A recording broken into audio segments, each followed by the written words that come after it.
মক্কা থেকে মদিনা এত বড় হয়ে যাবে, ঘাড়ের উপরে সব উঠবে, কিয়ামতের ময়দানে উঠবে, মানুষ বলবে আলহাজ জমি চোর, হজ করেছে। আবার আছে না এরকম কথা, কন না কেন? জমি দখল করে মানুষকে উচ্ছেদ করে দিয়েছে, এমন কোন জায়গা নাই যেখান থেকে চাঁদাবাজি করা হয়নি। আল্লাহ শুধু দুনিয়াতে ধরেন নাই, রাসূলের দোয়ার বরকতে, ঠিক না বেঠি?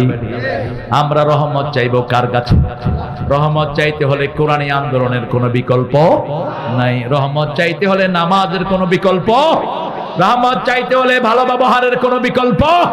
আমার হিন্দু ভাই না খেয়ে আছে, তাকে খাওয়াবো, খুশি হবেন কে? আমার বিবিকে কাপড় চোপড় দিব, খুশি হবেন কে? সাহাবীরা জিজ্ঞেস করলেন, ইয়া রাসূলুল্লাহ, কোন খরচের দাম আল্লাহর কাছে সবচেয়ে বেশি? কোন পয়সার দাম? মান ফাকালা ইয়ালি, বুখারীর বর্ণনা, যেটা বিবির জন্য খরচ করা হয় সেটার দাম আল্লাহর কাছে সবচেয়ে। আর যদি মেয়ের জন্য খরচ করেন, বিবির চেয়ে 3 গুণ সওয়াব। কয় গুণ? নিজের ছেলের চেয়ে 3 গুণ সওয়াব।